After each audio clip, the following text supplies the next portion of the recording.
Por isso digo que quando nós falamos na igualdade de direitos, nós temos que primeiro reconhecer as paredes e os tetos de vidro.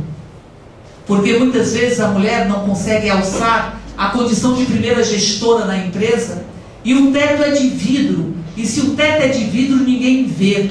E se você não vê, você não pode combater. E se você não vê, teoricamente ele não existe, e você não chega lá, as mulheres se sentem culpadas porque não chegaram lá.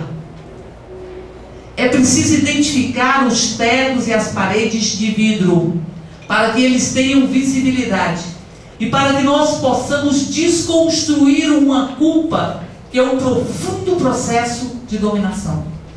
Digo isso porque ao entrar no presídio feminino, nós sentimos muito sofrimento. E as condições objetivas do presídio feminino são infinitamente superiores à dos presídios masculinos. E as mulheres têm muita dor. Eu lembro de uma história de uma senhora que estava sozinha numa cela enquanto todas as outras meninas estavam no pátio. E eu entrei para conversar com ela e eu perguntei: mas você está sozinha? Não tem visita? E ela falou: eu não quero mais que a minha filha venha me visitar, porque eu não posso me sentir culpada por ela ter que se submeter a essa revista tão humilhante, onde as mulheres agacham na frente de um espelho. Isso mudou, a gente conseguiu tirar o espelho, e passam por um processo de humilhação muito profunda. E ela dizia: eu já errei e não quero penalizar a minha própria filha. É culpa, não apenas porque se cometeu uma infração ou um delito. É culpa porque não pode ser mãe, é culpa porque não pode ser esposa, é culpa porque não pode ser dona de casa, é culpa porque não pode ser uma porção de coisa que a sociedade obriga a mulher a exercer e a fazer no seu dia a dia. Por isso eu digo que é preciso criar instrumentos onde se possa detectar as paredes e os tetos de vidro, e onde se possa ter espaço de fala, para que as mulheres possam falar da sua própria realidade e possam perceber que há uma identidade de gênero, que por mais que sejamos diferentes, e somos, porque somos mulheres de vários cantos do país, com várias atividades, com várias formas de ser, porque somos mulheres de várias etnias, de várias culturas, mas há uma identidade de gênero que pode possibilitar uma fala que se coletivize e que possa construir a condição de sujeito coletivo.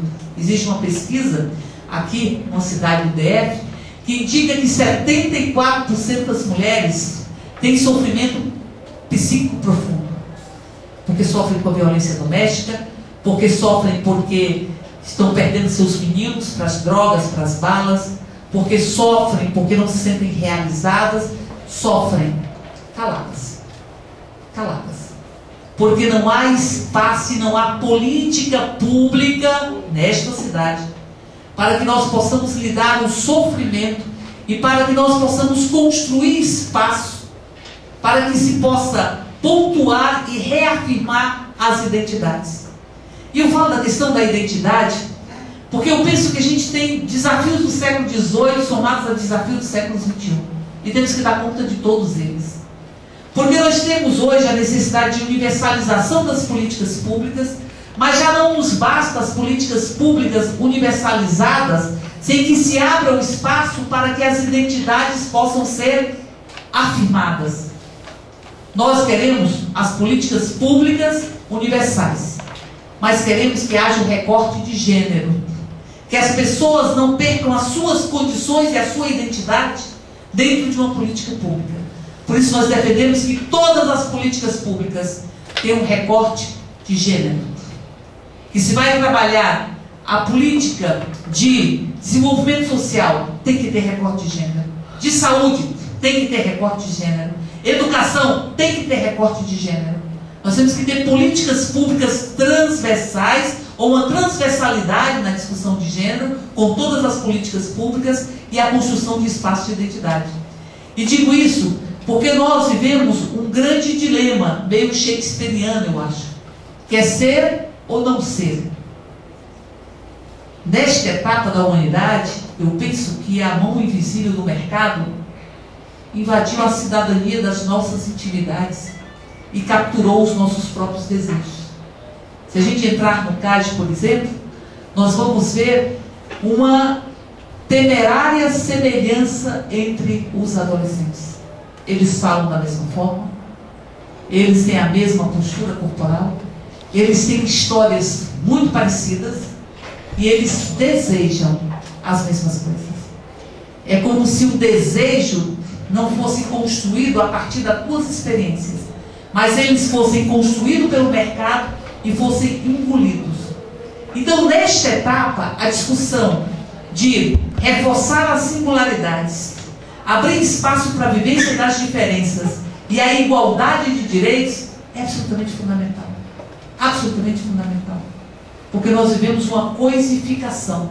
E quando a gente se coloca em movimento para mostrar que não somos coisa, nós estamos contestando toda uma lógica opressora que existe na nossa sociedade e que pega cada uma e cada um de nós. Por isso eu digo que é preciso fazer essa identificação e romper com a culpa.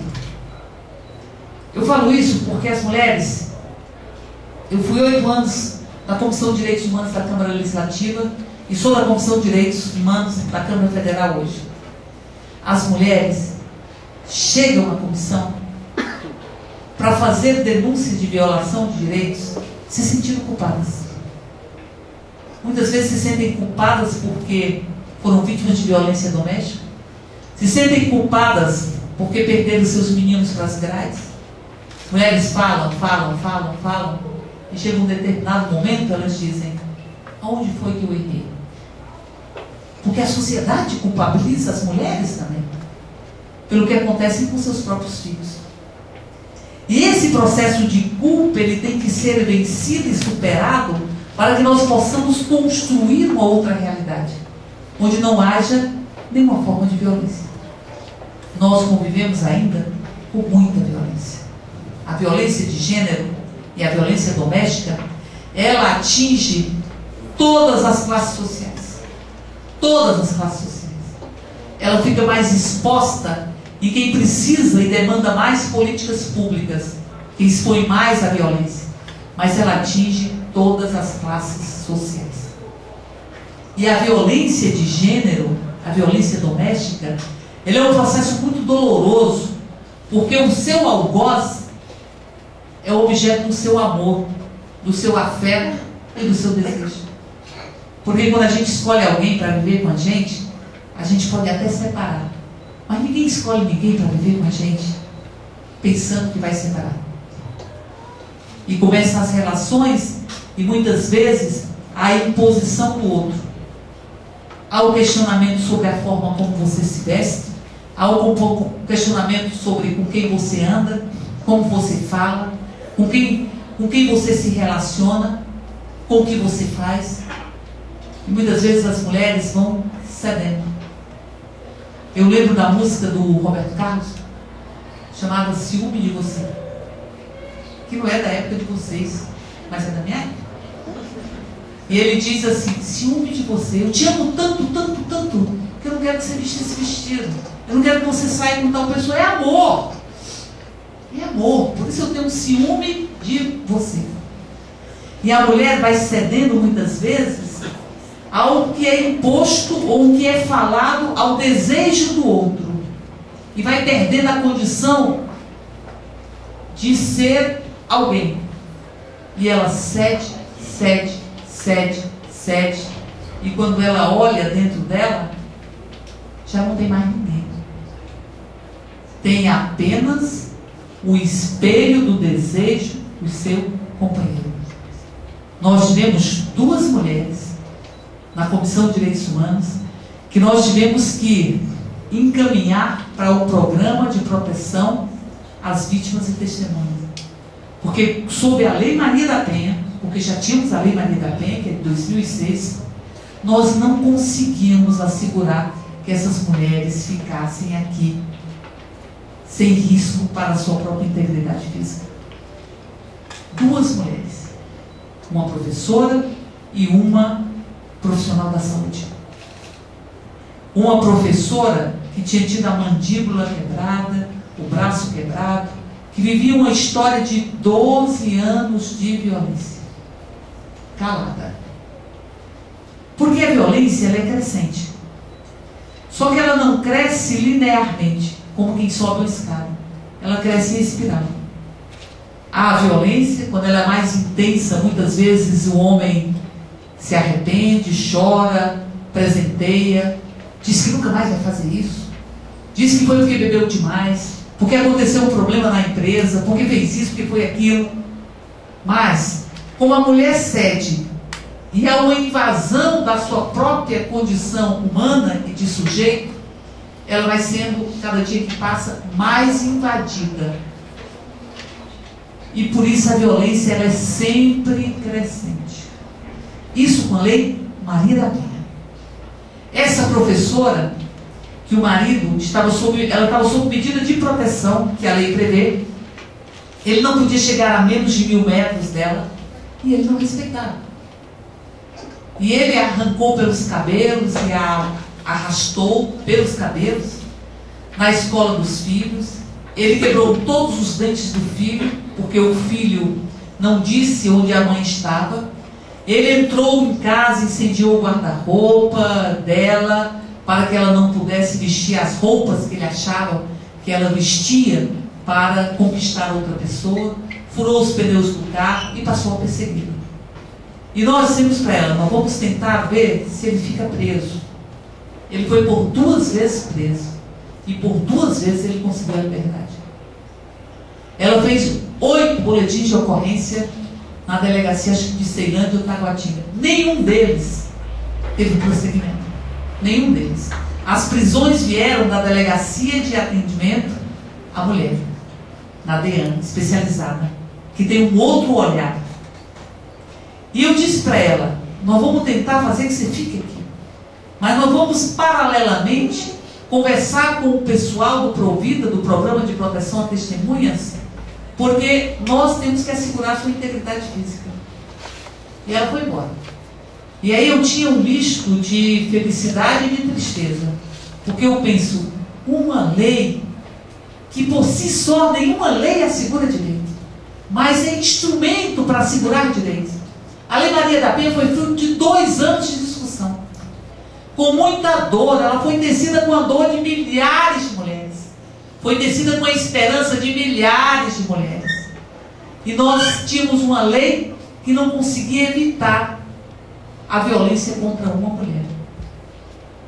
Essa mulher foi embora, ela encaminhou uma carta para o responsável pelo programa de lá, que encaminhou para cá, que chegou nas nossas mãos, que ela dizia: larguei minha família, larguei o meu filho mais velho, mas pela primeira vez na minha vida, eu acordo sem medo. Eu acordo sem medo. Pense se ser humano é para viver com medo. Porque quando a gente tem medo, a gente não consegue fazer mais nada.